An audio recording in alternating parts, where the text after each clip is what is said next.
أعوذ بالله من الشيطان الرجيم بسم الله الرحمن الرحيم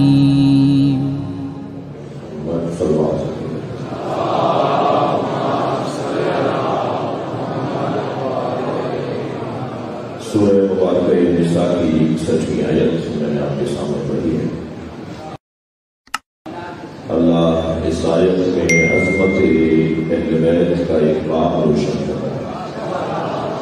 پہلے تو میرا محترم اور مقدس مجمع اس بات پر متفق ہے کہ ہم مجلس اہل بیت کی عظمت بیان کرنے کے لیے کرتے ہیں، کسی کو برا بولنے کے لیے نہیں۔ جس کا مقصد اور ہدف وہ جنہیں اچھا کہنا ہے، ذوقوا فی علی کما ہوا باب فی اللہ، علی میں ایسے گم ہو جاؤ جیسے علی اللہ میں گم ہو گیا۔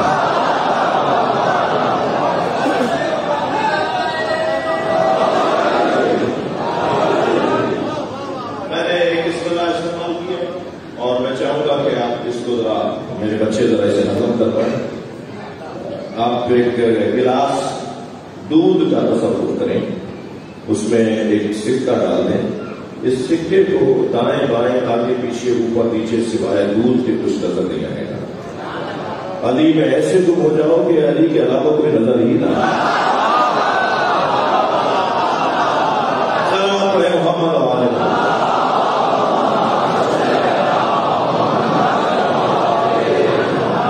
دیکھیے شخصیات تشریف فرما ہے اور اسلام آباد میں پاکستان کے صدر مقام میں گفتگو ہو رہی ہے۔ ہم اپنے موقف کو کچھ روشن کرتے آئے ہیں اور کرتے رہیں گے، کیونکہ انسان نسیان سے بھی تو ہے، اس کے مزاج میں بھولنا ہے۔ یہ ہر سال محرم میں وہی باتیں اس لیے کرتے ہیں کہ تم بھول جاتے ہو۔ میرٹ پہ تقرریاں ہونی چاہیے، میرٹ پہ داخلے ہونی چاہیے، میرٹ پہ تبادلے ہونے چاہیے، میرٹ پہ پارٹی ٹکٹس ملنے چاہیے۔ ہم بھی تو 1400 سال سے یہی کہہ رہے ہیں کہ میرٹ پہ ماننا چاہیے۔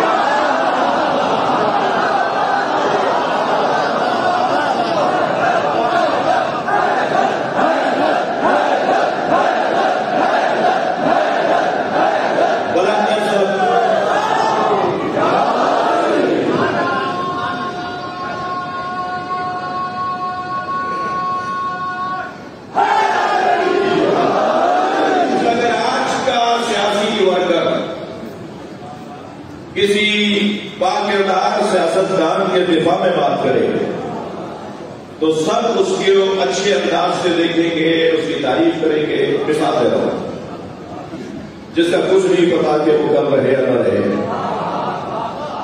اور یہ جو صدیوں سے ایک ملت کسی حمایت میں بات کر رہی ہے، اس ملت کو پتا ہے کہ یہ دنیا ختم ہو جائے گی مگر علی کا نام ختم نہیں ہوگا۔ تو پتا ہے کہ ہم نہیں رہیں گے مگر یہ ذکر رہے گا۔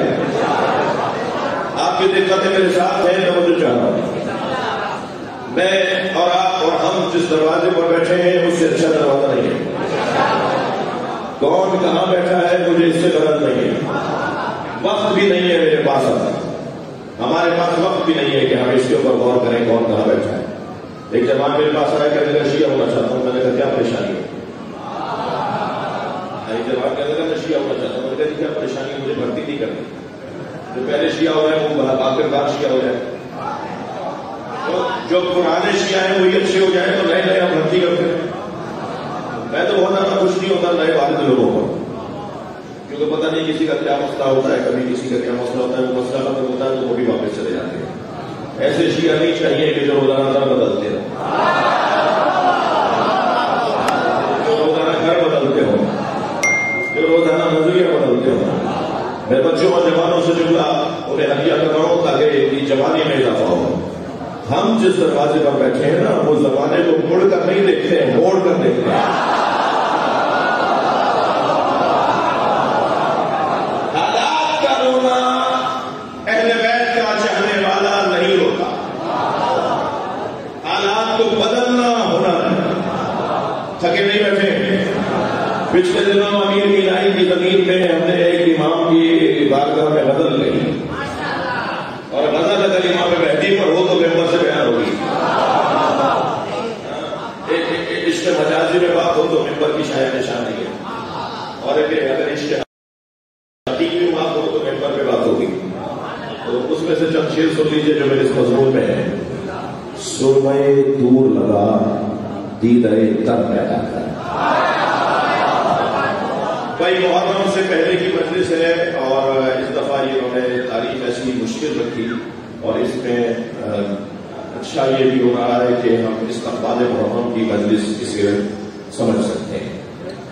ہمیں محرم کی تیاری کرنی ہے. ہم اگر ایک ہفتے کے لیے بھی کہیں جائیں تو 2 دن تک بیگ بنا رہے ہوتے ہیں کہ یہ بھی رکھ لو اور وہ ہٹا دو اور یہ رکھ لو کہ وہ کاغذ نہ رہ جائے اور وہ کپڑا نہ رہ جائے. اگر ایک ہفتے کو کہیں جائیں تو 2 دن تک تو بیگ لگتا ہے. ہم امام کی خدمت میں 2 مہینے 8 دن کے لیے جانا چاہتے ہیں.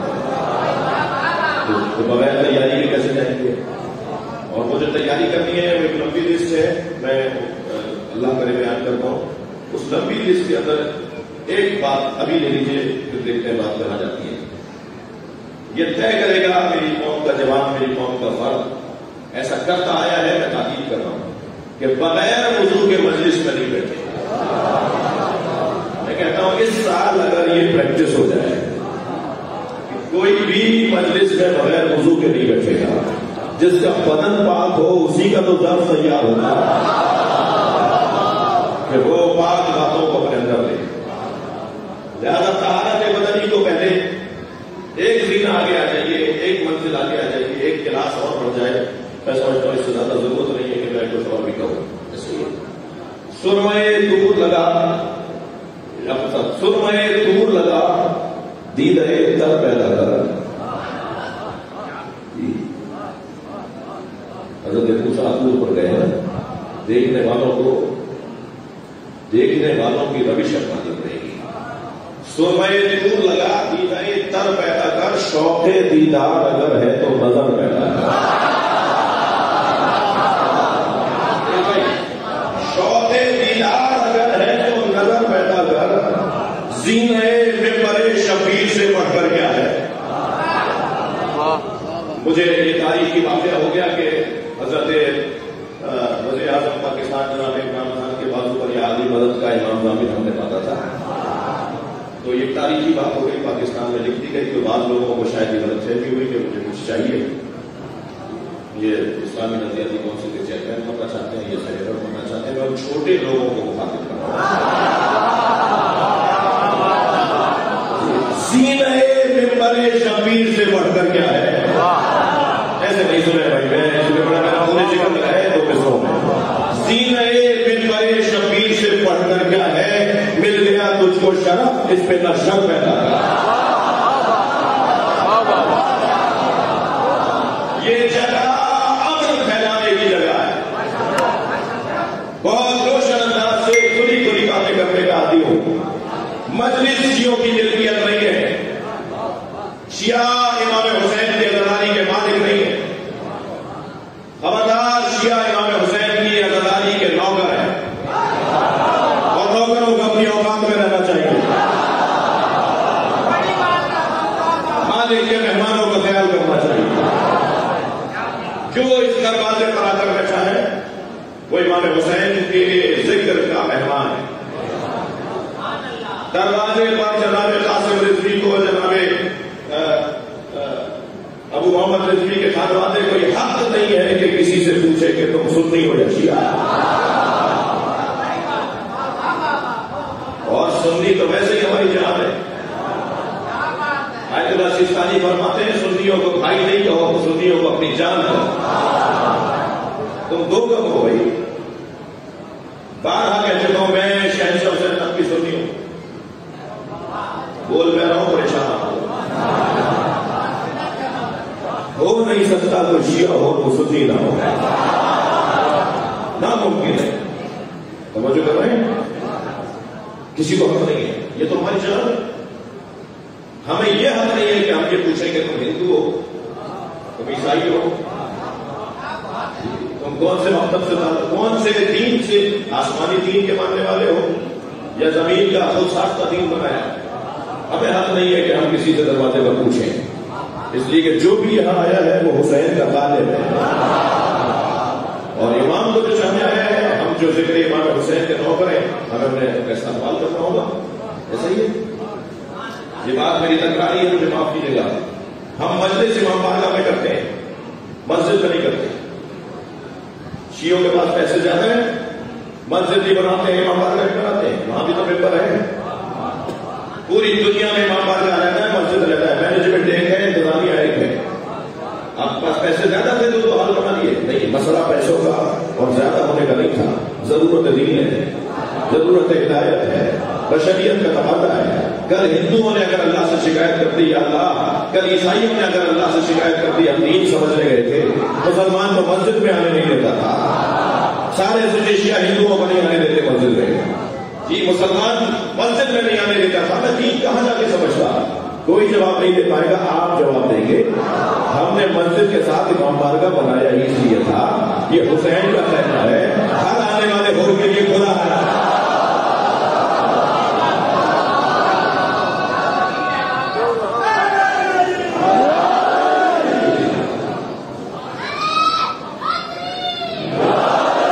بھائی پہلی دفعہ محرم نہیں آ رہا،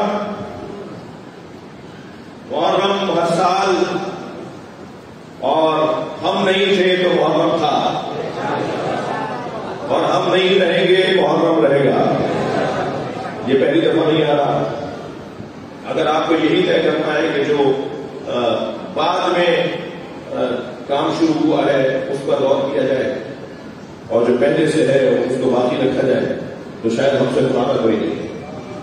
اور اس وقت ہم مجلس پڑھ رہے ہیں پاکستان میں، مجلس ہم پاکستان میں کر رہے ہیں، تو یہاں اس بر صغیر کا اپنا مزاج ہے۔ جی میں نے لاہور میں 2000 مسیحیوں کا ماتمی دستہ دیکھا، وہ شیعہ نہیں ہے، وہ مسلمان نہیں ہے۔ جودھ کالونی جب جلائی گئی تو ہم گئے وہاں پر کچھ ہمدردی کرنے کے لیے، تو مجھے اسی ایریا میں دیکھ کر مسیحیوں نے آواز لگائی، یسوع حسین زندہ باد، یعنی پہچان گئے کہ حسین والا ہے۔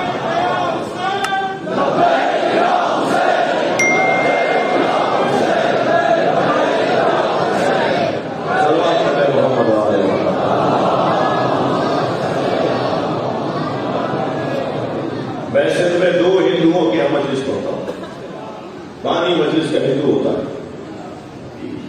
تبرک اس کی طرف سے ہوتا ہے، انتظام اس کی طرف سے ہوتا ہے، شرکت بھی آدھی آدھی ہوتی ہے، ہندو بھی ہوتے ہیں، مسلمان بھی ہوتے ہیں۔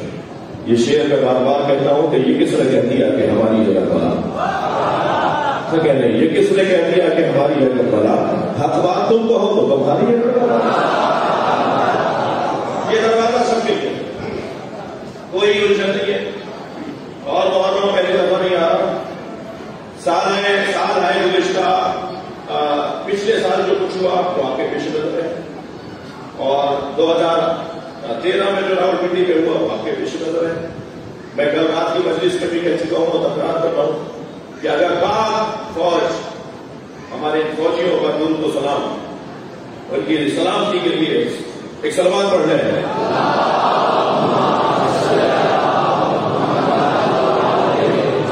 اگر پاک فوج کا تحقیقی ادارہ ہی غیر معتبر ہو جائے اور اس کے ہی تحقیقی رپورٹ کو ڈسٹ بن میں پھینک دیا جائے اور اس کے تحقیق شدہ مجرموں کو آزاد کر دیا جائے، تو پھر ہمارے لیے نہیں، اس ریاست کے لیے اور اس مملکت کے لیے سوالیہ نشان ہے۔ ہمیں تو یہ نئی بات نہیں چاہیے، ایسی اور اس سے بڑی سازشوں کا سامنا ہماری قوم کرتی آئی ہے، ہمارے بڑے کرتے آئے، پہلی دفعہ نہیں ہوا تھا اور آخری دفعہ نہیں ہوا، یہ ہمیں پتا ہے۔ ہمارا سوال یہ ہے، بہت اچھا ہوگا کہ اگر میری اس بیان کے اندر جناب شیخ رشید صاحب کی تشریف فرما ہوگی، کہ ہمارا تو سوال یہ ہے کہ اگر اتنے بڑے ادارے کی تحقیقی رپورٹ کو ہی کل عدم قرار دے دیا جائے، اس کو مذاق بنا دیا جائے، تو آگے اور معاملات کیسے آگے بڑھیں گے؟ تو میں تو مخاطب ہوں اپنی محترم اور مقدس اپنے حفاظتی اس اعلیٰ ادارے کا، ان سے سوال ہے بنا کہ آپ اس پہ آپ غور کریں۔ ہمارے ساتھ تو شہریوں کے ساتھ تو بہت کچھ ہوتا ہے، ہوتا رہے گا اور آگے بھی ہوگا۔ اور ہم تو ویسے بھی پریشان نہیں ہوتے، اس لیے کہ ہمیں پتا ہے کہ جب پریشانی بڑھتی ہے تو ہمارے عزا خانوں میں جانے کا انداز بڑھ جاتا ہے، ہمارا توسل بڑھ جاتا ہے، ہمارے یہاں مولا سے رابطہ بڑھ جاتا ہے، اور ہم تو پریشانیاں مول لینے والے لوگ ہیں۔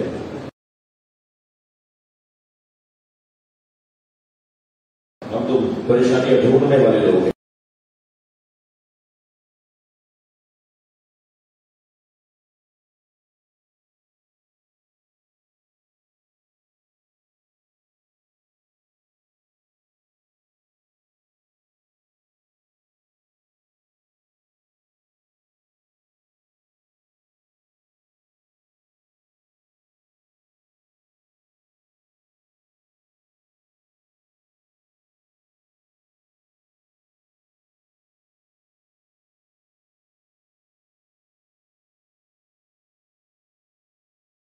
پریشانیاں بڑھتی ہیں تو ہمیں مولا زیادہ یاد آتے ہیں، تو شاید اسی وجہ سے اللہ بھی چاہتا ہے کہ یہ پریشان رہے تاکہ انہیں علی یاد رہے۔ تو یہ کوئی بات نہیں ہے، اگر موٹے موٹے سوالات ہیں شخصیات بھی تشریف فرمائیں اور بات آگے نکلتی آئی ہے، اللہ ان کی حفاظت فرمائے، بلکہ بہت ہی نظریاتی اور بہت ہی مضبوط سیاسی شخصیات جس نے مولا علی کی جوتیاں سیدھی کر دی۔ کوئی اللہ کا ولی نہیں بنتا جب تک کہ وہ علی کی تسبیح نہ پڑھے۔ تو ہم بھی یہی بات کر رہے ہیں، کوئی دو باتیں نہیں ہیں۔ پھر اتنے بڑے معتبر لوگ اسلام آباد پاکستان حیثیتوں والے لوگ، دانشمند سائنسی دنیا کے کارنامے اور ہنر کرنے والے لوگ جب یہاں ایسے آ کر بیٹھتے ہیں کہ پہلو بدلنے کی بھی جگہ نہیں ملتی، اندر آ جائیں تو باہر جانے میں انہیں 4 دفعہ سوچنا پڑے گا کہ میں اس مجمے کو کاٹ کے کیسے جاؤں گا۔ جی اس عاجزی کے ساتھ، اور یہ جملہ میں بار بار کہتا ہوں کہ ہم مجلس میں جوتیاں اٹھا کے بیٹھتے ہیں، علی نے جوتیوں کا نام دنیا میں رکھا ہے۔ ہم اپنی دنیا باہر چھوڑ کر آتے ہیں۔ یہ جو ہماری تربیت ان مجلسوں کے ذریعے سے ہو رہی ہے، یہ حاصل ہے مجلسوں کا۔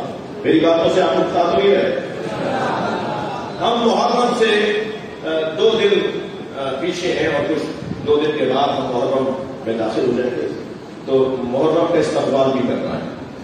محرم کے استقبال میں 3 موٹی باتیں اگر میرے بچے پلے سے باندھ کے لے جائیں اور اس کے اوپر عمل کرنے کی کوشش کریں، مجھے اس بات کا بھی اندازہ ہے کہ اسے یہ محبت بھری آنکھیں جو مجھے دیکھ رہی ہوتی ہیں، یہ ان میں سے ایک بڑی تعداد مجھ ناچیز کی بات کو پسند کرتے ہوئے اس پہ عمل بھی کر رہی ہے، اور یہ بڑی اللہ کی نعمت ہے کہ بات سنی بھی جائے اور اس پہ عمل بھی کیا جائے۔ 3 موٹی باتیں اپنے ذہن میں بٹھا لیجیے۔ سید بھائی آپ سے اجازت چاہوں گا، 3 استقبال محرم ہے، 3 موٹی باتیں۔ سب سے پہلی بات جو ایسے یہ 3 باتیں میرے اپنی طرف سے نہیں ہیں، یعنی میں اپنی طرف سے کروں گا تو میری ہماری کوئی بات ہی نہیں ہے۔ کیا بات ہو تو قرآن سے ہو، بات ہو تو معصوم کے فرمان سے ہو، نبی کی حدیث مبارکہ سے ہو، تو ہمیں یہ 3 باتیں جو عزاداری سے متعلق ہیں وہ معصوم امام کے فرمان کی روشنی میں کرنی ہے۔ عزاداری کے 3 ستون ہیں، تسلی دیجیے، آپ تھک نہیں رہے۔ اگر آپ میری اس گفتگو کو آگے سننا چاہتے ہیں تو بھرپور صلوات سے استقبال کیجیے۔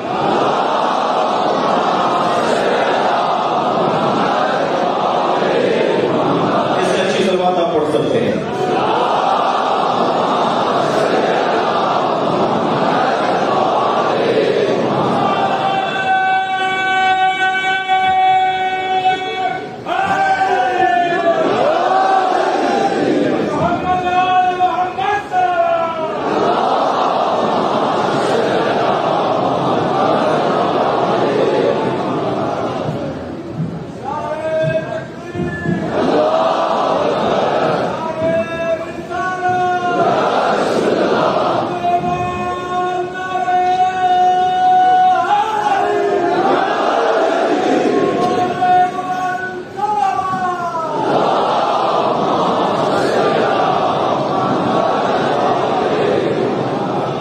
پاکستان کی داخلی امور کی ذمہ داری جس شخصیت کے ہاتھ میں ہے، ان کے بازوؤں کو مضبوط کرنے کے لیے نبی اور آل نبی بھی صلوات پڑھیں۔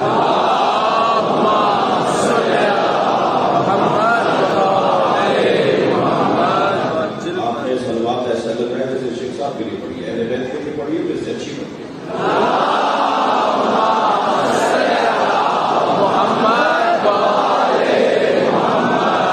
عزاداری کے پالیسی بیان ہے، ذمہ داروں میں سے ہوں، ناشناختہ نہیں ہوں، پاکستان بھر محبت کرتا ہے، مجلس اسلام آباد میں پڑھ رہا ہوں لیکن اسلام آباد کے لیے نہیں پڑھ رہا۔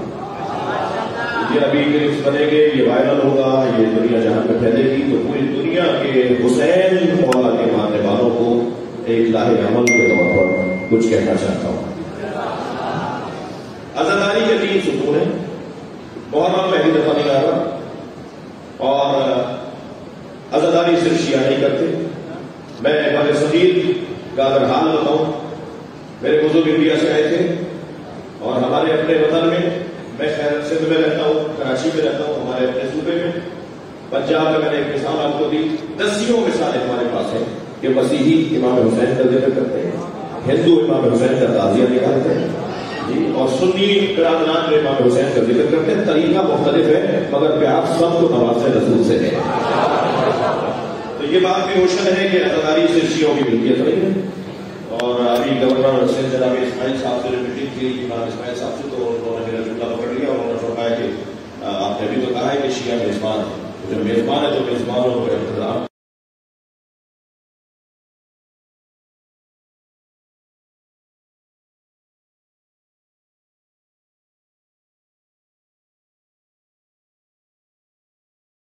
خاتم ہوتا ہے تو یہ پہلے میں باتیں کر چکا ہوں، اتنا توجہ رکھیں گے اور جلدی کیا بات کر رہا ہوں، ظاہر ہے مخصوص شخصیات ہیں ان کے پاس وقت کی تعلیم، جلدی چل باتیں ہیں۔ عزاداری کے 3 ستون ہیں، مجھے اجازت دے دیجیے کہ میں بات کروں۔ عزاداری کے 3 ستون ہیں اور ان تینوں ستونوں پر آپ کو اور ہمیں توجہ رکھنی ہے۔ پہلا ستون عزاداری کا سامع محترم، آپ نہیں ہوں گے تو مجلس نہیں ہوگی، آپ نہیں ہوں گے تو جلوس نہیں ہوگا، اور آپ کیوں نہیں ہوں گے؟ اس لیے کہ آپ کے آبا و اجداد کرتے آئے، آپ ہوں گے، آپ رہیں گے، ٹھیک ہے۔ ایک وبا بھی ہے، اس کا بھی احساس رکھنا ہے اور پھیلاؤ کا سبب بھی نہیں بننا۔ تو پہلا ستون عزاداری کا سامع ہے، آپ ہیں، ٹھیک ہے۔ آپ کو اگر کوئی 2 روپے زیادہ چیز بیچ رہا ہو دکان والا، یعنی مہنگا بیچ رہا ہو، تو آپ اسے لڑ جاتے ہیں، ٹھیک ہے، آپ اسے لڑ جاتے ہیں۔ لیکن آپ مجلس میں بیٹھے ہوتے ہیں اور ممبر سے کوئی غیر ذمہ دارانہ گفتگو کر رہا ہوتا ہے، آپ اس کو ڈانٹتے رہتے ہیں، آپ نعرہ لگا رہتے ہیں، آپ اسے پسند کر دیتے ہیں۔ بھائی تو اگر جو لڑوا کر جا رہا ہے، جو فساد کی باتیں کر رہا ہے، اسے گھر تک نہیں جانے۔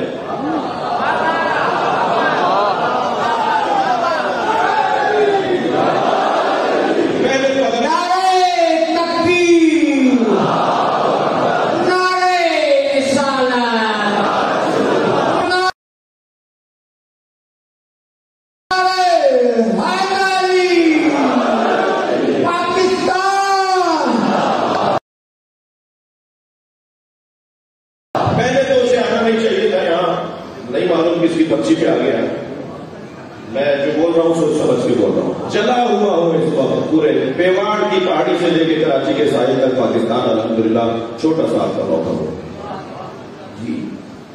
غیر ذمہ دارانہ گفتگو، ہلکی باتیں، دل آزاری کی باتیں۔ جب آپ نے سنی بھائی کو بلایا ہے اور وہ آتا ہے، آپ کو پتا ہے، تو آپ کو اس کے احساسات کا خیال رکھنا چاہیے، آپ کو اس کے جذبات کا خیال رکھنا چاہیے، آپ کو اس بات کا خیال رکھنا چاہیے تھا کہ وہ آئندہ بھی آئے۔ آج اگر آپ اس کے مقدسات کی توہین کریں گے، آج اگر آپ اس کی دلاداری کریں گے، کل اگر حسین کا ایک مرید بھی کم ہو گیا، کون جواب دے گا قیامت میں اہل بیت کو؟ نبی کو کون جواب دے گا کہ میں نے آپ کے حسین کا ایک چاہنے والا کم کر دیا تھا؟ غیر ذمہ دارانہ گفتگو، ہلکی باتیں، فضائل پڑھنا ہماری زندگی کا حاصل ہے۔ بہت روشن موقف پہ رہو، آپ کی ذمہ داری ہے کہ آپ سامع بنے۔ معاف کیجیے گا، میں ممبر پہ بیٹھا ہوں، آپ کے بارے میں منفی سوچ ہی نہیں سکتا، مگر ایک ہوتا ہے جو بیٹھا تو ہوتا ہے، سن نہیں رہا ہوتا۔ میں ایک جگہ مجلس پڑھنے گیا تو ایک صاحب بڑی چکچکی بات کرتے ہوئے دیکھ رہے تھے. میں نے کہا جی سارے مجمے میں ایک سے زیادہ کوئی سمجھدار لوگ ہیں. میں اپنے آپ سے کہنے لگا بڑے غور سے مجھے سن رہے ہیں. تھوڑی دیر میں برابر والے کی کہانی لگی تو گر پڑے. میں نے بعد میں پوچھا جی ماجرا کیا تھا؟ کہنے لگے آنکھیں کھول کے سو جاتے. خدا کے واسطے آنکھیں کھول کے سونے والے آپ سن رہے ہیں تو آپ کی ذمہ داری بھی ہے. اگر آپ کی بات ہو میں نے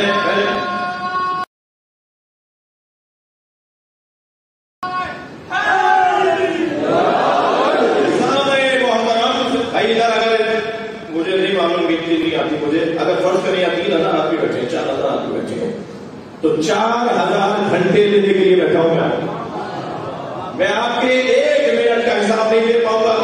غلط کر گیا قیامت میں مجھے ٹھہرا دیا جائے گا، روک دیا جائے گا.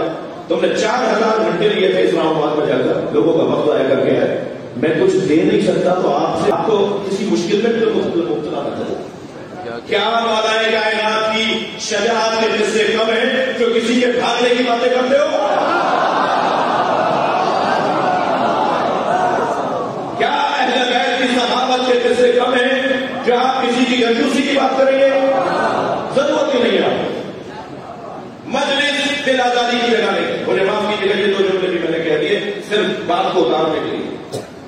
آپ کی ذمہ داری پہلا سکون آپ ہے. مجلسیں ہوں گی اور نہ کسی کے کہنے سے رک سکتی ہے اور یہ ہمارے ادارے بھی جانتے ہیں اور ذمہ داران بھی جانتے ہیں. غیر مستند گفتگو اور ہلکی بات کرنا میں اوپر کا کام نہیں ہے اور آپ کا کام نہیں ہے سننا. اور بھائی جناب شیخ صاحب سے گزارش کروں گا بھائی پاکستان کو FIR کاٹ کے پورے ملک کو جیل ڈالا. سنی بچہ اس کی تعلیم کا بھاؤ نہیں ہے. اس نے اگر کوئی حضرت ابو طالب کی شان میں توہین کی ہے تو شیعہ نے اس کو FIR کروا دی. شیعہ بچہ اس کا مستقبل تباہ ہو رہا ہے. اس نے اگر کسی کے لیے کچھ کہہ دیا ہے تو سنی نے اس کو FIR کروا دی.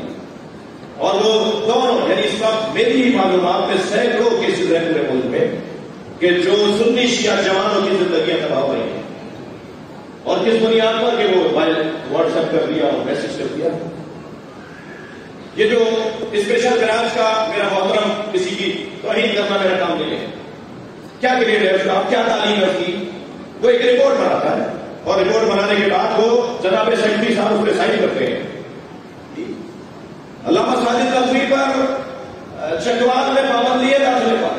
راجہ ناصر صاحب پر چکوال میں DC صاحب نے پابندی لگائی. میں مثال دے رہا ہوں. شہنشاہ حسین نقوی بھی ان میں سے ایک ہے. 8 بڑے شیعہ جنہوں نے اس ملک میں اگر اتحاد کی بات نہ کی ہوتی تو شاید یہ ملک اس کی حیثیت میں نہ ہوتا. تو میں ایک اسپیشل برانچ کا ایک چھوٹا سا بچہ آدمی ایک رپورٹ بنا کے دیتا ہے اور پھر وہ اوپر تک جاتی ہے وہ سائن کر دیتے ہیں. مجھے کوئی پابندی ہٹوانی نہیں ہے. میرے پاس وقت ہی نہیں ہے. بات یہ نہیں ہے. بات اصل یہ کہ طریقہ سے میں نے جناب علی زیدی صاحب سے بھی کہا تھا, بلبی صاحب سے بھی کہا تھا کہ شیخ صاحب تک ہماری باتیں پہنچائیں. ایک پورا ایک سسٹم بنائے. یعنی FIR مذہبی بنیاد پر کٹنی ہی نہیں چاہیے جب تک افسران کا مشورہ نہ ہو. ہر ڈسٹرکٹ میں 2 شیعہ 2 سنی 2 بریلوی 2 بندی 2 اہل حدیث عالم بیٹھ کر طے کریں شیعہ بچے پہ FIR ہونی چاہیے یا نہیں, اس دیوبندی پہ FIR ہونی چاہیے یا نہیں. کیا معلوم کو بلا کر اسے سمجھائیں جو توبہ طائب کروا دیں. زندگی تباہ. آپ بانیان کی ایک ذمہ داری بنتی ہے. آپ ہر ایک کو ہر کام نہ کرنے دیں. بہت جلدی عرض کر رہا ہوں. دوسرا ستون عزاداری میں خطیب اور لاہور ہوں. بھائی اپنے قبیلے کے لیے تو میں بہت کچھ کہہ سکتا ہوں جی, اس لیے آپ کو برا نہیں لگنا چاہیے جو یہاں دنیا کی خاطر آ کے بیٹھتا ہو کہ مجھے یہ مل جائے گا اور مجھے وہ مل جائے گا. جس نے یہاں پیسہ دے دیا ہو قیامت میں زہرا سے انعام کیسے ملے گا؟ نیاز اور ہے, ہدیہ اور ہے, اجرت اور ہے. جب میرے ذہن کے اندر دنیا داری ہوگی تو میری بات بھی مضبوط نہیں ہوگی. ہمیشہ بزدلی وہ چیز آتی ہے جہاں کردار کی کمزوری ہو.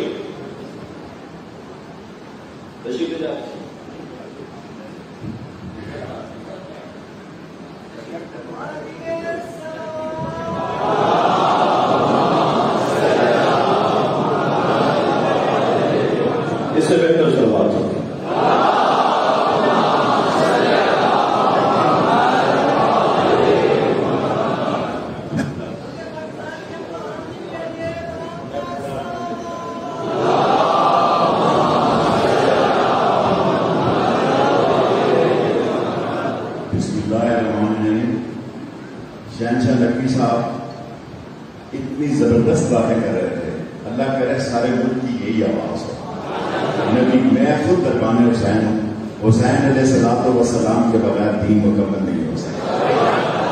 میرا عقیدہ شاید آپ کا عقیدہ، آپ اہل تشیع ہوں، میں اہل سنی ہوں، لیکن ہم نے مون محمد رضوی کے ساتھ روز ہم چوک میں ڈاٹا بازار ناشتہ کرتے ہیں۔ طالب اور قاسم میرے بیٹوں کی جگہ ہے، ان کی والدہ میری والدہ ہے، میری والدہ مر گئی، وہی میری والدہ کی جگہ ہے۔ ہمارے شہنشاہ نقوی صاحب اگر آپ ایسی تقریریں جیسا آج آپ نے خطاب کیا ہے، یہ آپ جس ٹائم سارا 10 محرم آپ مجھے حکم کریں، 10 کے 10 محرم ٹی وی پہ آپ کی تقریر چلنی چاہیے اور یہی باتیں چلنی چاہیے۔ اور جو آپ نے کہا کہ جو لوگ چھوٹی بات کرتے ہیں، ہلکی بات کرتے ہیں، لڑائی جھگڑے کی بات کرتے ہیں، ہمیں اپنے عقیدے کو چھوڑنا نہیں چاہیے اور کسی کے عقیدے کو چھیڑنا نہیں۔ یہ ایمان کا حصہ ہونا چاہیے کہ میں اپنے عقیدے کو چھوڑوں گا نہیں اور کسی کے عقیدے کو چھیڑوں گا۔ باقی شہنشاہ نقوی صاحب، میں نے پہلی دفعہ آپ کو سنا ہے، اللہ آپ کو عمر دراز کرے، اور یہ میرے بیٹوں کی جگہ ہے، قاسم بھی اور طالب بھی، اور ان میرے بھائی تھے، اور وہ وقت ہی چلا گیا، آپ وہ وقت ہی چلا گیا جب ہمیں یہ پتہ نہیں ہوتا تھا کہ یہ شیعہ ہے، یہ سنی ہے، یہ کون ہے۔ ایک ایسی فضا بنا دی ہے۔ شہنشاہ صاحب اٹھنے سے پہلے میں آپ سے درخواست کروں گا، جو باتیں آپ نے کی ہیں اس کو سارے ملک میں پھیلا۔ اللہ آپ کا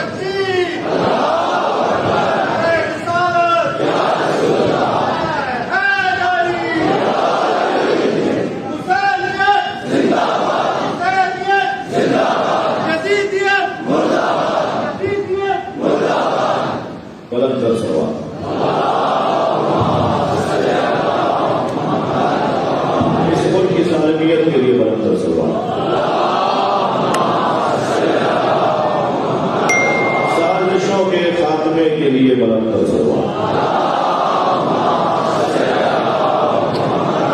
مجلس میں آپ واپس آ جائیں، بلند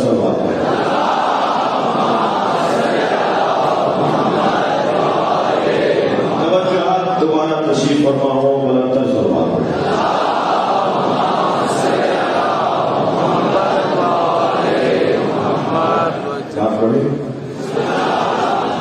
پہلا ستون دہرائیے سوال۔ پہلا ستون سامع محترم آپ ہیں، اور آپ چاہیں تو بہت ساری چیزیں ٹھیک ہو سکتی ہیں، اور الحمدللہ بہتری کی طرف ہے بھی، کچھ اس انداز سے بہتری آ رہی ہے۔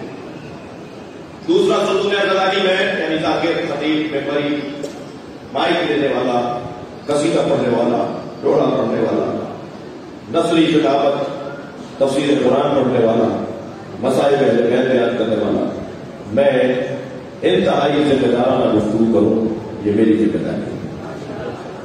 اہل بیت کے فضائل پڑھوں، مگر اہل بیت کے فضائل لازمہ نہیں ہے کہ میں اس کے ساتھ کاؤنٹر بھی کرتا چلا جاؤں۔ مجھے وقت نہیں ہے کہ ہم اہل بیت کی عظمت کو بیان کریں اور کسی اور کے بارے میں کوئی بات کریں۔ اور میں سوشل میڈیا کے ٹیموں سے بھی گزارش کروں گا کہ تمہارا ذاتی تھوڑا بہت مفاد اس میں شامل ہے، جو تم ویڈیوز کو وائرل کرتے ہو، ٹھیک ہے، تم ذاتی مفاد کی خاطر یہ نہیں سمجھ پاتے کہ جو تم نے کٹنگ کی ہے اس سے قوم کو کتنا نقصان، تم نے جو آدھی بات نشر کی ہے، تم نے جو ایسا جملہ نشر کر دیا جس سے تمہیں شاید سننے والے زیادہ مل جائے، مگر قوم کو کہاں کہاں منہ دینا پڑے گا، کہاں کہاں جواب دینا پڑ جائے گا۔ خدا کے واسطے اس حرکت سے بات آؤں۔ میں کل رات کہہ چکا ہوں، تکرار کر رہا ہوں، اس سال کچھ ارادے پاس ناہنجار لوگوں کے محسوس کیے جا رہے ہیں، لہٰذا اگر اس سال ہماری مجلس سے لائق نشر نہ ہو تو کیا قیامت آ جائے گی؟ کیا قیامت آ جائے گی اگر اس سال ہماری مجلس سے براہ راست نشر نہ ہو؟ آپ ریکارڈنگ ضرور کریں، عاشور کے بعد نشر کر دیجیے گا، لیکن اگر نصف محرم کے درمیان، اس عشرے کے درمیان ایسی بات ہو جائے جس میں آپ کو اکسایا جائے اور آپ نہیں کوئی اور جا کے کرے، کالے کپڑے تو ہو مگر آپ نہ ہو، اور پھر اس کے بعد مقدمات کو درج کیا جائے اور پھر جلوسوں کو متاثر کیا جائے اور پھر محرم کے بعد کہا جائے کہ جی اب محرم پالیسی بنائی ہے. خدا کے واسطے سازشوں کو سمجھنے کی کوشش کرو اور ان سازشوں کو. پچھلے سال کیا کچھ نہیں ہوا, یہ مولا کا ہم پہ کرم ہوا کہ ہمارے حوالے کر دیا چین شاہ نقوی کراچی دینے کا, تو ہمارے ہاتھ میں آ گیا. ہمیں پتا تھا کہ کیا کہاں جا رہا ہے. میں ایک بڑی فورم پر بیٹھا تھا, جنرل صاحب کو میں نے بتایا تھا, وہاں بھی یہ بات ہوئی کہ معاملات بڑے پیچیدہ ہیں. اس سال بھی کچھ اسی طرح کے معاملات ہیں. تو اس کا ایک حل یہ ہے, میں نہیں کہتا کہ یہی حل ہے, ایک حل یہ ہے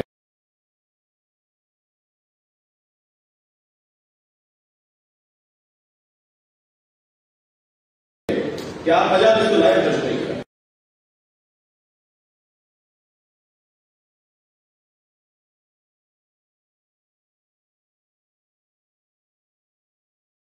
کیا نعمت آ جائے گی اگر کینیڈا والے لائف نہیں سنیں گے؟ کیا مصیبت آ جائے گی اگر لندن والوں کو آپ کے اسلام آباد کی مسجد پر آئے راست سننے کریں گے؟ صاحب کے آواز میں جناب حضرت زیدی صاحب کی خطابتیں آج آپ کو مل رہی ہیں. اور میں خطیب اور میں مقرر اس بات کا خیال رکھوں کہ مجھے وہ بات کا جملہ کہہ دوں جس سے مجھے پریشانی ہو جائے. مشکل بات. تیسرا ستون بانی مجلس ہے. پہلا بولیے تھکے نہیں ہے, پہلے آپ, پھر ممبر, خطیب, ذاکر, اور تیسرا ستون ہے عزاداری بانی مجلس. پرمٹ ہولڈر, لائسنس دار, یہ ہمارے ابھی پرانی اصطلاح ہے, اگرچہ اس پر بھی مجھے تبصرہ ہے. پرمٹ کیا نماز پڑھنے کے لیے دینا ہوگی؟ حج کرنے کے لیے پرمٹ دیا جاتا ہے. جب عبادت کے لیے کوئی پرمٹ نہیں ہے تو عزاداری عبادت ہے. لیکن کیا کریں کہ رائج ہے اور پریکٹس ہے تو اس کے اوپر عمل ہوگا اور اس کا عمل کیا جا رہا ہے اور کیا جائے گا.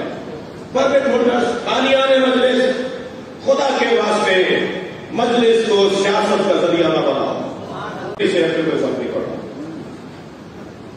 عزاداری امام حسین کی آپ بانی مجلس ہے. آپ اپنی مجلس کو بڑا کرنے کے لیے, سجانے کے لیے خدا نہ خاصہ نیت میں یہ نہ لائیں کہ میرے اس سے میرا یہ فائدہ ہوگا. آپ کا صرف فائدہ یہ ہے کہ سید راضی ہو جائے.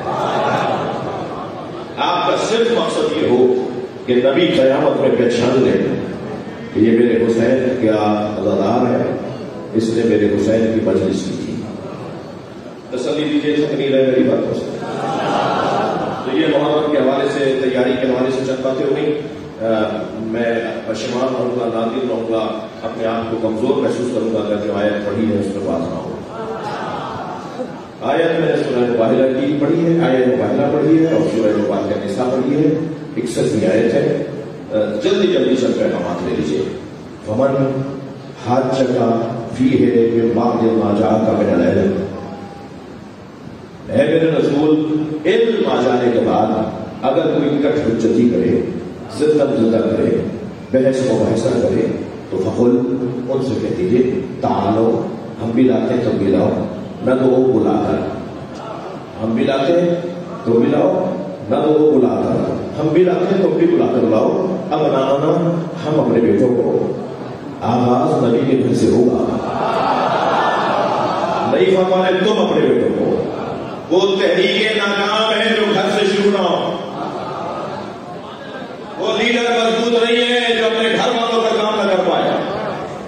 وہ آدمی چھوٹا ہے جو سارے جہان کے لیے تو رہنما ہو اور 6 لوگوں کے اوپر کنٹرول نہ ہو. جو اپنے 6 فٹ کے بدن پہ قابو نہ رکھتا ہو وہ مملکت نہیں چلا سکتا. لہذا سرکار پہلے اپنے بچوں کی بات کر رہے ہیں. ہم اپنے بیٹے لاتے ہیں, تم اپنے بیٹے لاؤ.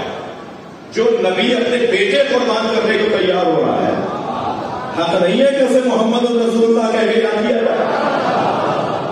ساری دنیا جہاں سرکار کا کلمہ پڑھ رہی ہے, اس کے پیچھے ہے کیا؟ اس کے پیچھے کیا ہے؟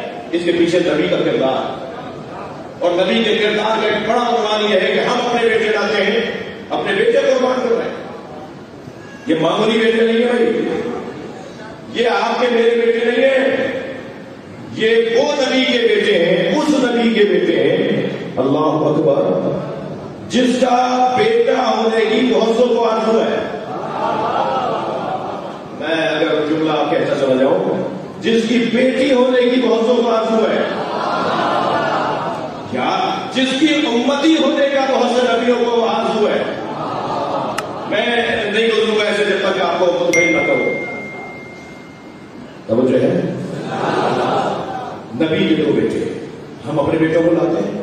اپنا تم اپنے بیٹوں کو لے کر آؤ. نذرانہ ہم اپنی بیٹیوں کو لے کے آئے. ترجمہ ٹھیک کر رہا ہوں، جلدی میں نہیں کیا ہے جی.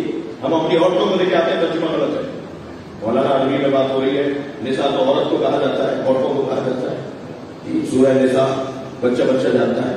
تو یوں ترجمہ کیجیے نا کہ ہم اپنی عورتوں کو لاتے ہیں، تم اپنی عورتوں کو لاؤ. لیکن بہت واضح بات ہے، اگر ایبن کے ساتھ نساء کا لفظ آئے تو اس سے مراد بیٹی ہوتی ہے. اور یہ پہلی دفعہ نہیں، قرآن میں پہلے بھی آیا ہے.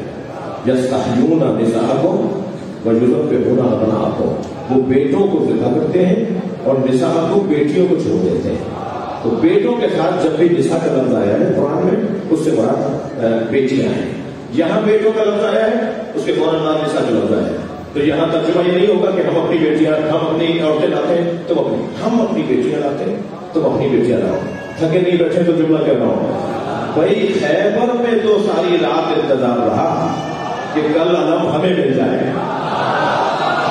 ہر اعزاز کا شوق ہوتا ہے، ہر عزت کا شوق ہوتا ہے کہ انسان کو کوئی اعزاز مل جائے، کوئی عزت مل جائے، کوئی عظمت مل جائے، کوئی مقام مل جائے. دیکھنا چاہوں گا جملے پر، خیبر میں تو رات بھر یہ دعائیں ہوئی کہ علم مجھے مل جائے، مگر شب مباہلہ کسی نے آرزو نہیں کی کہ ہم بھی میدان میں چلے جائیں. صلوات پڑھیں محمد و آل محمد.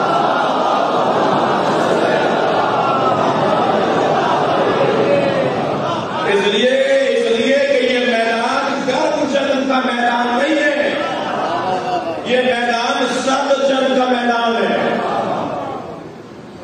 خیبر میدان جنگ مگر گرم جنگ، خندق میدان جنگ مگر گرم جنگ، مگر مباہلہ میدان جنگ مگر سرد جنگ. ممکن ہے کوئی کہے مولانا یہ اصطلاح معاشی ہے. نہیں، اصطلاح معاشی ہوگی، مزاج پرانا ہے، انداز پرانا ہے. یہ مباہلے کا میدان سرد جنگ کا میدان ہے. آسانی جنگ ہے، حوصلے کی جنگ ہے، نظریات کی جنگ ہے، اور اگر تھکے نہیں ہوتے جملہ کہوں کردار کی جنگ ہے. یہاں وہ آئے گا جو جھوٹوں پہ لعنت کرنے کے قابل ہو، ہر اعتبار سے مضبوط ہو، ہر اعتبار سے سچا ہو اور مضبوط ہو. یہاں وہ آئے گا. لہذا مباہلے میں سرکار سے لے کے جا رہے ہیں، ہم اپنی بیٹیوں کو لاتے ہیں، تم اپنی بیٹیوں کو لاؤ. آیت مکمل نہیں ہوئی ہے بھائی. انفسنا وانفسکم. ترجمہ کرو نا. یہ کیا ترجمہ ہو گیا کہ ہم اپنے نفسوں کو لاتے ہیں، تم اپنے نفسوں کو لاؤ. یہ عربی تو ہمیں بھی آتی تھی، تم نے کون سا ہنر کیا ترجمہ کر کے؟ ترجمہ تو یہ ہوگا ہم اپنے جیسوں کو لاتے ہیں، تم اپنے جیسوں کو لاؤ. امت کا بڑا طبقہ ہے جو نبی کو اپنے جیسا بولتا ہے، مگر قرآن میں اللہ نے علی کو نبی جیسا کہا. صلوات پڑھیں محمد و آل محمد.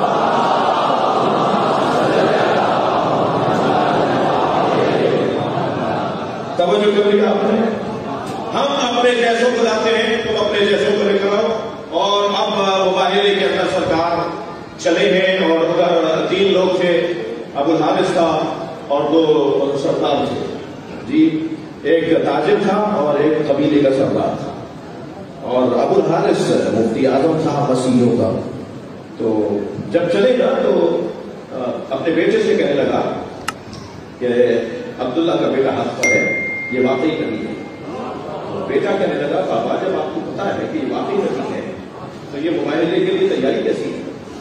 کہنے لگے چاچا وہ جو سردار ہے قبیلے کا وہ 1 لاکھ درہم مہینے کے دیتا ہے اور چڑھاوا لے جاتا ہے. تو اگر میں نے منع کر دیا اور وہ ناراض ہو گیا تو چڑھاوا بھی بند ہوگا اور ماہانہ جو پیسے ملتے ہیں وہ بھی بند ہو جائے گا. اور وہ جو تاجر ہے وہ ظاہر ہے اپنے زکات اور چیزیں بھی ہمیں دیتے ہیں، تو یہ پیسے میرے بند ہو جائیں گے. تو آپ یہ جملہ لیتے جائیے کہ جب کبھی بھی اہل بیت کے مقابل کوئی آ جائے تو ایک مشترکہ بیماری لایا ہے. وہ مشترکہ بیماری ہے پیسے کی لالچ، چاہے وہ رائے کی حکومت کی لالچ ہو. صلوات پڑھے ذرا محمد وعلیہ.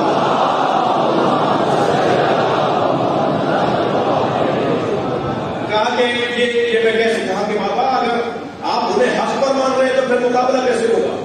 اب دیکھیے ایک جانب اندر سے ضمیر ملامت کر رہا ہے، دوسری جانب پیسے کی لالچ شروع کر رہی ہے. موبائل میں پہنچ گئے، وہاں سے جب سرکار لے کر آئے نا تو انہیں توقع تھی کہ شاید کوئی اور منظر ہوگا، لیکن جب سرکار لے کر آئے تو کیا منظر ہے ذرا سوچیے. سرکار نے گود میں امام حسین کو اٹھایا ہوا ہے. بھائی بولیے تھوڑا بات کر دیجیے مجھ سے. سرکار نے گود میں امام حسین کو اٹھایا ہوا ہے، انگلی امام حسن کو پکڑائی ہوئی ہے. اردو میں بول رہا ہوں میں، انگلی اسے پکڑوائی جاتی ہے جو جس کے جانے کا خوف نہ ہو. انگلی اس کی پکڑی جاتی ہے جس کے جانے کا خوف نہ ہو. انگلی پکڑوائی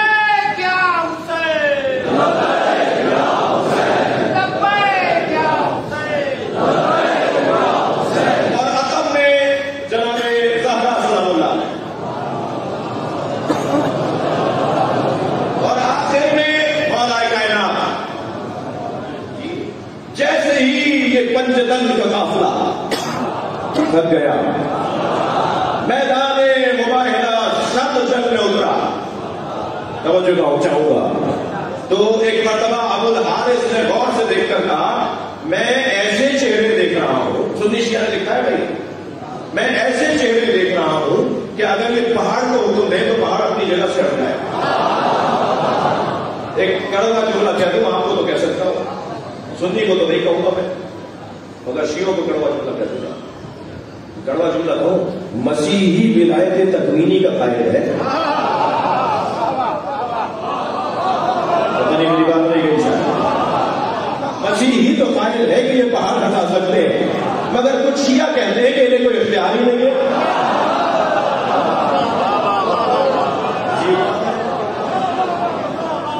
بھائی یہ سب نے لکھا ہے تاریخ ہے، تاریخ سنی شیعہ نہیں ہوتی. سب نے لکھا ہے کہ کہاں میں ایسے چہرے دیکھ رہا ہوں کہ اگر یہ حکم دیں تو پہاڑ اپنی جگہ سے ہٹ جائے، یا اگر حکم دیں تو پہاڑ اپنی جگہ سے ہٹ جائے. تھکے نہیں ہے تو آگے جا رہا ہوں، گردہ نکالئے بات کریں مجھ سے. میں ایسے چہرے دیکھ رہا ہوں کہ اگر حکم دیں تو پہاڑ اپنی جگہ سے ہٹ جائے.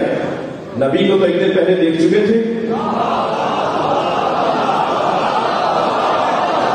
کہہ دیتا کبھی کہ اسے معاہدہ نہیں کروں گا. مولا علی سے تو کل مل چکے تھے، جناب زہرا کو دیکھنے کا سوال نہیں ہوتا. یہ کس کے چہرے لے کر آئے؟ ارے پورا مذہب جن بچوں کی مار نہ ہو. سلام رہے محمد وعلیہ.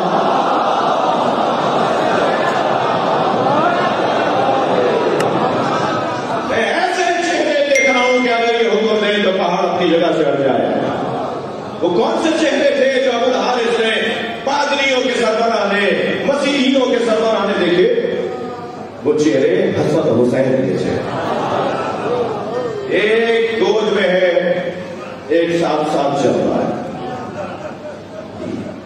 اچھا دونوں تھے گود کے، یعنی 5 اور 6 سال تک کے بچوں کو گود میں اٹھایا جاتا ہے. امام حسن کو بھی اٹھا لیتے مولا کہتا تھا. اچھا یہ بات بھی رہ جائے، تربیت اولاد ازواج کا احساس نہ کرنے والے ذرا کام کھول کے سنیں. گھر سے باہر نکلے تو بے بچے کو گود میں نہیں اٹھا رہے، سو کیا اٹھیں؟ کیوں نہیں اٹھا رہے بھائی؟ چلے میں اچھا نہیں لگتا کہ میں بازار میں جاؤں اور کسی شادی کی تقریب میں جاؤں یا کسی مجلس میں جاؤں تو بچے کو بیٹی کو گود میں اٹھا کے چلوں. تم اٹھانا بھائی، میں سب کے سامنے نہیں اٹھاؤں گا، تمہاری حیثیت ہے. نبی تو اپنے بچوں کو اٹھا رہے، جناب زہرا کی گود میں نہیں دیا. شرمندہ ہو کیا تمہارا ہے؟ فخر سے اولاد کے ساتھ پیار کرنا. خبردار، تربیت اولاد کا بنیادی اصول یہ ہے کہ اپنے بچوں کو اہمیت دو. بچوں کو اہمیت دینے سے ان کے اندر اعتماد بڑھتا ہے. میں جب ان چھوٹے بچوں سے ملتا ہوں تو خاص طور پہ کچھ نہ کچھ ضرور پوچھتا ہوں، کیسے ہو، کیا کر رہے ہو، کیا پڑھتے ہو. جی یہ 10 جگہ جا کے گائے گا کہ مجھ سے انہوں نے بات کی، اس کے ویوہار میں اضافہ ہوگا، شخصیت بڑھاؤ بڑی ہوگی، بد اعتمادی اس سے ختم ہوگی. اپنے بچوں کا ان کو اگنور نہ کریں، اسے نظر انداز نہیں کریں. جی نبی نے گود میں اٹھایا ہوا ہے. اور کیسے اٹھایا ہوا ہے کہ حسین کو گود میں لیا ہوا ہے. تو بھائی آپ کا بھی مشاہدہ ہے، جب بچے کو گود میں اٹھایا جائے تو بچے کا چہرہ گود میں اٹھانے والے کے چہرے کے برابر آ جاتا ہے. گود میں اٹھانے کا تو فلسفہ ہی ہے. نبی نے امام حسین کو گود میں اس لیے اٹھایا تاکہ میرے چہرے کے ساتھ حسین کو دیکھو. حسین منی وانا میرا حسین، میرا چہرہ اور حسین کا چہرہ یاد ہے. نقل صاحب بڑا حسین جملہ فرماتے ہیں، حسین و منی سمجھ میں آتا ہے. حسین مجھ سے اس لیے کہ نواسے ہیں، اور بیٹا کہا ہے حسین کو اپنا، جی بیٹی کے بیٹے ہیں، مگر وہاں میرا حسین کیسے سمجھیں گے، میں حسین سے ہوں. بڑا حسین جملہ ہے سید بھائی. فرماتے ہیں سن 61 ہجری تک حسین نبی سے تھے، اور 61 ہجری کے بعد قیامت تک اب نبی حسین سے رہے. اب نبی کا کلمہ ضمانت پاتا ہے حسین کے نام پر. اب اگر محمد رسول اللہ پڑھا جائے گا تو اس لیے کہ یہ حسین کے نام کا کلمہ ہے. آپ آمادہ ہے، میرے باپ سلسلہ عزاداری کا جاری ہے. چلیے اپنے ذہنوں کو کچھ دیر کے لیے کربلا لے چلیے. جب ہم مجلس میں بیٹھے ہوتے ہیں تو اتنی دیر کے لیے ہم کربلا چلے جاتے ہیں. اللہ ہمارے جسموں کو بھی کربلا لے جائے، یہ وبا ختم ہو جائے، یہ کورونا کی وبا ختم ہو جائے، اور دوبارہ سے رستے اور عزاداری اور وہاں زیارت کا نظام بحال ہو جائے. آپ سب کو مولا کو سلام کرنے کا، نزدیک سے سلام کرنے کا موقع ملے. عزادارو کربلا چلیے، حسین لاشیں اٹھا رہے ہیں، حتیٰ غلاموں کے لاشیں میرے مولا کسی اور کو اٹھانے نہیں دے رہے ہیں. حتیٰ غلاموں کے لاشیں بھی خود اٹھا رہے ہیں.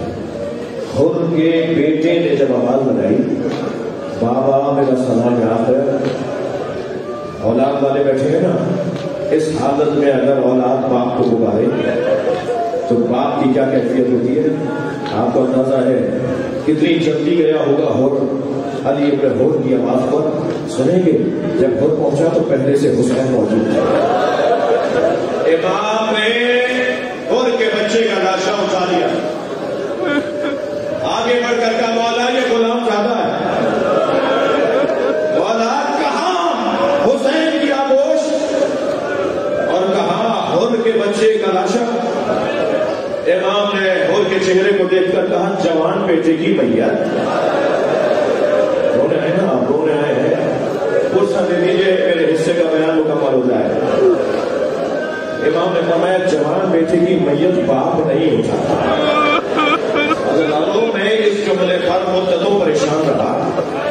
امام کو ہوتا ہے جو ترک اولا بھی نہ کرے، معصوم کو ہوتا ہے کہ جس سے ترک اولا بھی نہ ہو. جب امام نے یہ فرما دیا کہ جوان کی میت باپ نہیں اٹھاتا تو مصیبت ضرور ہے.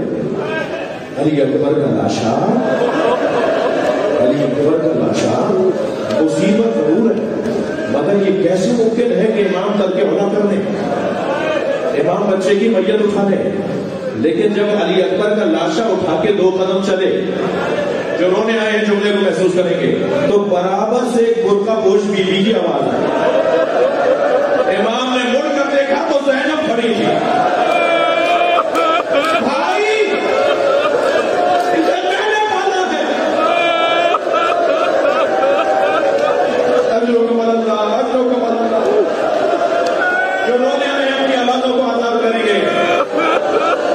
جب آپ مجلس میں ایسے ہوتے ہیں، امام جعفر صادق دعا دیتے ہیں، یا اللہ یہ ہمارے عمل کو زندہ کر رہے ہیں. یہ السلام کا لاشا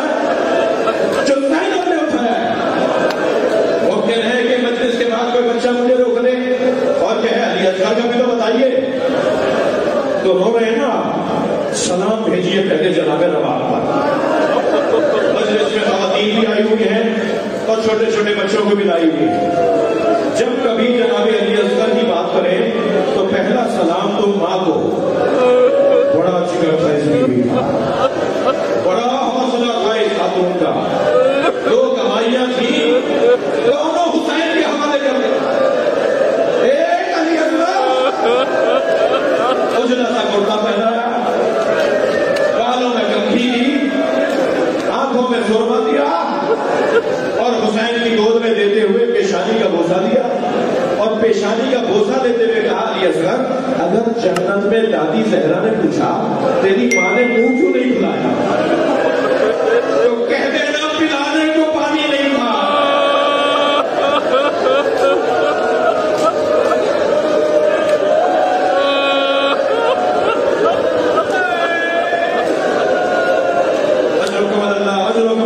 مجھے جلدی نہیں ہے, پرسہ دیں گے. امام نے بچے کو گود میں لیا اور پہنچے ہیں میدان میں. اے قوم اشقیاء, اگر میں تمہارا کوئی خطا کار ہوں تو اس بچے نے کیا قصور کیا ہے, اسے پانی پلا دو. مجھ سے ایک جوان کہنے لگا کہ ہمارے یہاں ہماری دادی ٹوکتی ہیں کہ بیٹا عشرے میں محرم میں ہم مچھلی نہیں کھاتے. میرا دل کر رہا تھا تو وہ مجھے روک رہی تھی, تو مولانا شرعی مسئلہ بتائیے کہ ہمیں محرم میں مچھلی کھانی چاہیے نہیں کھانی چاہیے. میں نے کہا دادی کی بات مان لو.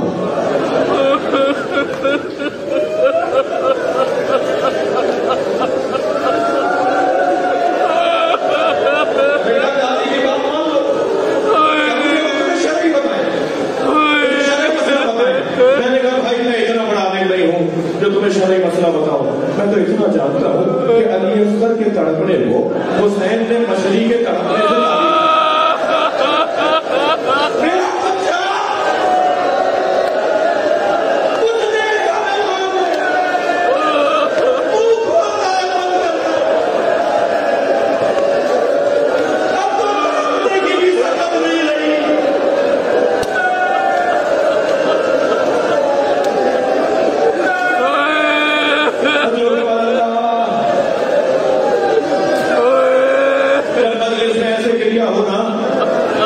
تو میرا ایمان کہتا ہے کہ امام زمان آ گئے,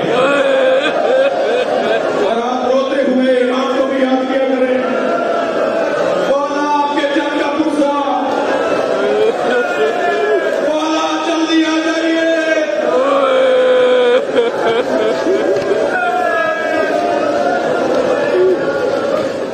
اس ماں کو ضرور سوال کیا کریں.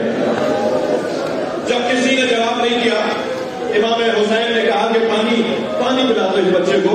جب کسی نے جواب نہیں دیا تو امام نے فرمایا علی اصغر تم بتاؤ کہ تم کتنے پیاسے ہو, بتاؤ کہ تم کتنے پیاسے ہو. اللہ اکبر, سوکھی زبان.